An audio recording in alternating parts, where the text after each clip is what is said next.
अपना परिचय दीजिए। हमारा नाम सर ब्रजेश कुमार यादव है। हम यहीं के ग्राम गौरा के निवासी हैं।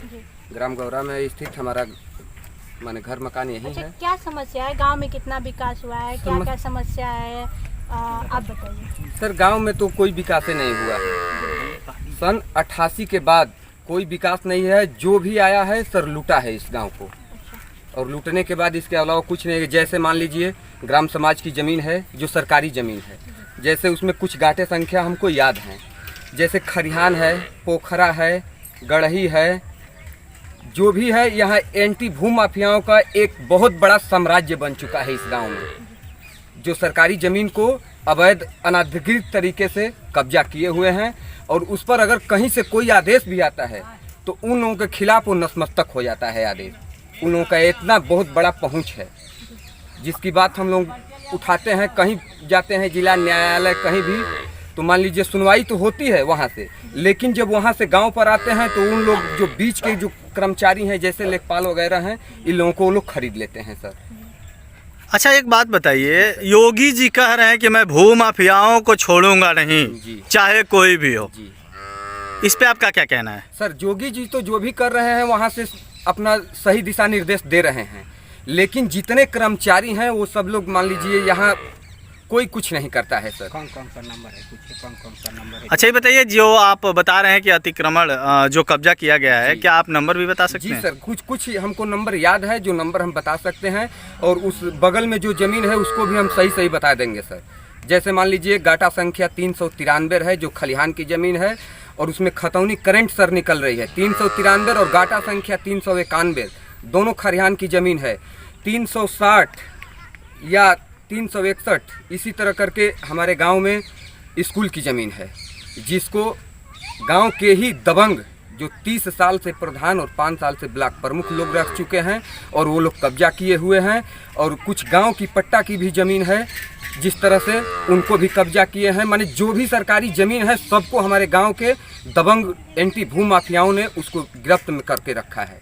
अच्छा, योगी जी तो बार बार जो भू माफिया हैं, चाहे कोई भी पार्टी का हो, देखा जाए तो कहीं अभी देखा जाए तो जो गाजीपुर में ओवर जो शहीद हमीदू पुल है उसके बगल में हॉस्पिटल था सम्मे हुसैनी, देखा जाए तो उसको भी ढहा गया। और भी एक होटल है गाजीपुर में, गजल होटल, जो मुख्तार अंसारी का बहुत ही फेमस होटल है, उसको भी हटाया गया, तोड़वाया गया। भू माफियाओं का जितना भी इस तरह का अतिक्रमण किया गया है उसको तोड़ा जा रहा है, तो इस पे आपका क्या कहना है? सर सही किया जा रहा है। अगर सरकारी चीज़ है तो उसको तोड़ना सही चीज़ है, नियमावली के तहत टूटे अगर सही है तो। और हमारे गांव में सर नहीं टूट रहा है, क्योंकि ये लोग का इतना बहुत बड़ा एक साम्राज्य है, ये लोग बहुत बड़ा जाल बिछा कर रखे हैं। क्या ये लोग मुख्तार अंसारी से भी बड़े हैं? जी, मुख्तार अंसारी से इन लोगों का खुद संबंध है सर। एंटी भू माफियाओं का हमारे गांव के जितने मान लीजिए सरकारी ज़मीन जो लोग कब्जा किए हैं उन लोगों का उनसे संबंध है, और फिर भी इस पर कोई एक्शन नहीं सर आ रहा है। हम लोग तो यहाँ से लेके बनारस से लेके सब कुछ मान लीजिए, हमारी एक पट्टे की ज़मीन है सर, जिसका गाटा संख्या 455 और गाटा संख्या 456 है। तो गाटा संख्या 455 में मेरी माँ का नाम है, रमरतिया देवी के नाम से खतौनी भी निकल रही है, और गाटा संख्या 456 जो है सर उसको भी वो नंबर चल गया है सरकारी एथू में। जब वो कटवा दिए तो 30 साल प्रधान एक कलम से और 5 साल ब्लॉक प्रमुख रहे हैं। जो हमारे माँ का गलत तरीके से अंगूठा फर्जी निशान लेखपाल को उसमें साजिश करके उनके यहाँ प्रभावित नेता थे, जो ब्लॉक और कर्मचारी और तहसील से लेकर वो ब्लॉक प्रमुख थे, इतना प्रभावशाली व्यक्ति थे सर कि उनके बारे में अब हम माने इससे अधिक क्या बताऊं। चलिए, हम मान लेते हैं, यदि आप जो बात कह रहे हैं सत्य है, मान लेते हैं। यदि कोई आपसे साक्ष्य मांगना चाहे तो क्या आप दे पाएंगे? जी सर, देंगे साक्ष्य, जितना आपको साक्ष्य चाहिएगा। जो हम बात कहे हैं इसके संबंध में जो साक्ष्य चाहिए सर हम साक्ष्य दे सकते हैं। अच्छा, आपके गांव के बच्चे पढ़ने कैसे जाते हैं? सर गांव के बच्चे तो मान लीजिए यही रास्ता सब गड़बड़ है, स्कूल है, तो गांव के बच्चे भी बड़ा खुश रहते होंगे। नहीं सर, खुश क्या है, टीचर लोग आते हैं वो लोग तो पढ़ाते हैं, लेकिन जाने आने में बहुत सर दिक्कत होती है। बाहर के टीचर अब जो आए हैं बहुत अच्छे तरीके से पढ़ा रहे हैं सर।